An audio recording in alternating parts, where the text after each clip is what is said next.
We're back, baby.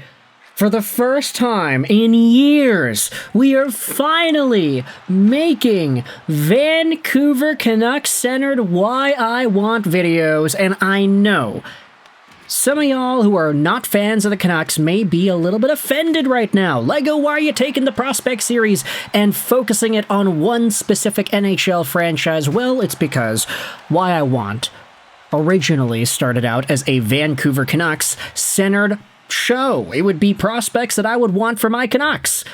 But over time, as we started making more videos about different teams and fans of the Red Wings and the Canadiens all started to get involved and watch the content too, I thought, okay, why not change it up a little bit and stop making the commentary so Vancouver-focused? Because Montreal and Detroit, these fans can also get value out of the prospect coverage.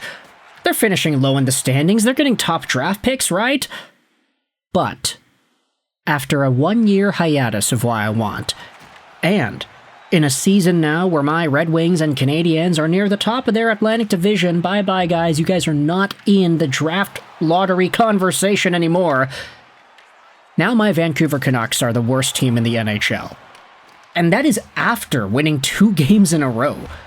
They're dead last, folks, and even if Thatcher Demko maybe steals a game or two here, I don't know how confident I am that this team is going to be able to dig themselves out of the last place hole in the league, so why not go back to where things started and talk about the prospects from the angle of the Vancouver Canucks? Because today we are doing Why I Want, the show where we talk about prospects in the upcoming NHL draft and we talk about what they could be, why I would want them for my team.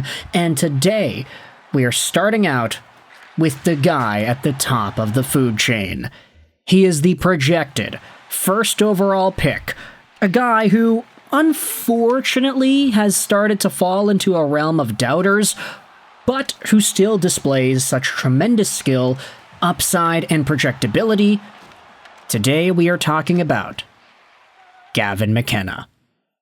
Because at the time of recording this audio, Gavin McKenna is still the #1 consolidated ranked prospect. He is ranked first by elite prospects Cam Robinson, Craig Button, Chris Peters, Kennedy, McKean's, Draft Prospects Hockey, Smart Scouting, and Dauber.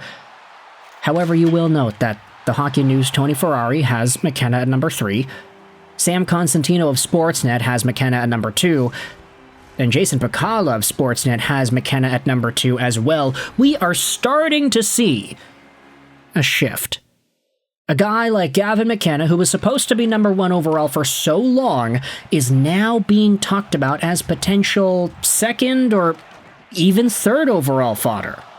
We'll get into why this phenom of a WHL point producer dropped in the minds of some scouts, but we'll also talk about why he is so highly touted in the first place. Make no mistake about it, my friends, Gavin McKenna, the cousin of Connor Bedard, is just a guy who displayed such an incredibly high ceiling last year that we have to give him his respect.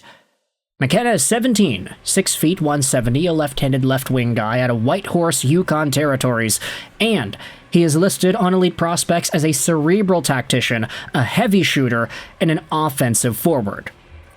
This is a guy who, as a draft -1 player, was able to score 129 points in 56 games with the Medicine Hat Tigers.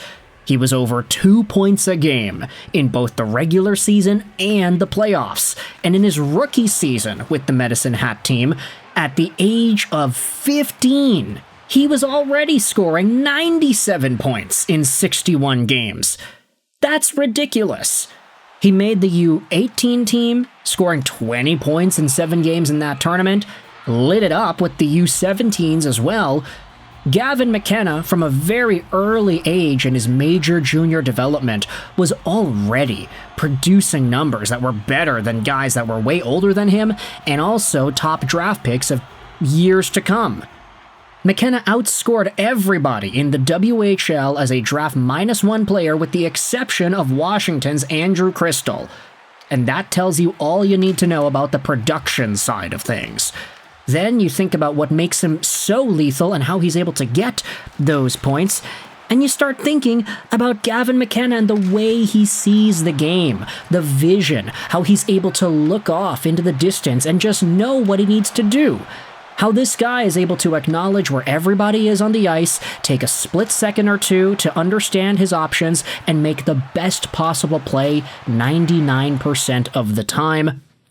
This is a guy who understands the dynamics of how the ice moves in such an advanced way. And you also talk about the puck skills. I don't know if you had seen some of the highlights of Gavin McKenna tearing it up with the Medicine Hat Tigers, but wow, this guy was a lightning rod for fancy plays and highlight reel packages. Some of the things he would do on the ice to totally embarrass opposition, either individually or with these crazy nice passes that makes everybody think, wow, how could you leave that guy open? Gavin McKenna found him with no problems at all. McKenna in the WHL was a monster, and it's why he was all of a sudden projected to go number one. I say all of a sudden. He was supposed to go number one in most people's eyes for most of his junior career. Now, this year, things have taken a little bit of a turn because McKenna then took his talent over to Penn State University, the Nittany Lions in the NCAA. Big Ten hockey going on for Gavin McKenna, and right now he's got 18 points in 16 games played. Now, don't get me wrong. Being over a point per game as a 17-year-old freshman in the NCAA is impressive, but you could also debate that maybe the expectations, the bar, they may have been set a little bit too high for Gavin McKenna when compared to prospects in the past. I say that mostly referring to some of the other guys that were drafted out of the NCAA, like Adam Fantilli, for example. He wasn't even taken first overall, but Fantilli was way over a point per game in his rookie campaign to go third overall to Columbus. He had 65 points in 36 games. That's way more production than what Gavin McKenna is doing right now. Macklin Celebrini went first overall in 2024. He was also at 60-something points in 38 games with BU. McKenna, unfortunately, is trying to follow in the footsteps of two guys that were Hobey Baker winners and who absolutely dominated point production-wise. But you can say this, that for Gavin McKenna in this season in particular for the Nittany Lions in the collegiate scene, you got two things.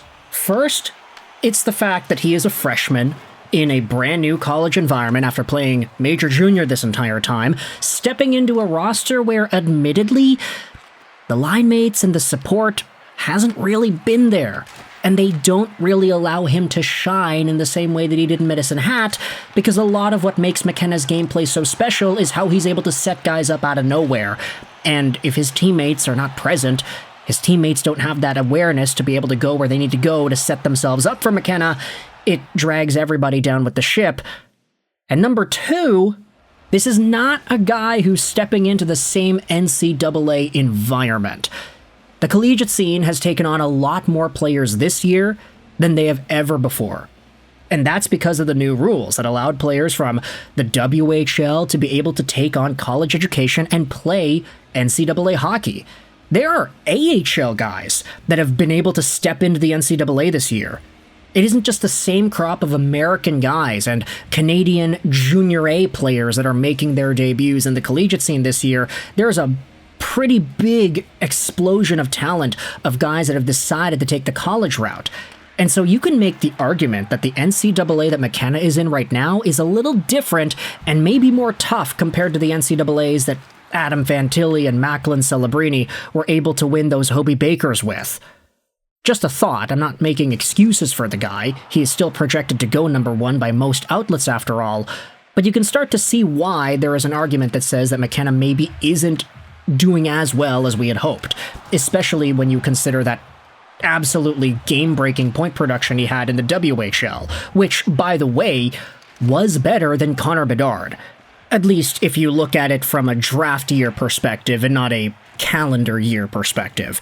The fact that Connor Bedard was a July-born player in the draft made him one of the youngest players in the 2023 selection of guys, but Gavin McKenna is one of the older 2026 guys. So even though at age 16, Bedard technically did outscore McKenna in the dub, That was Bedard's draft minus 1 year, it was McKenna's minus 2.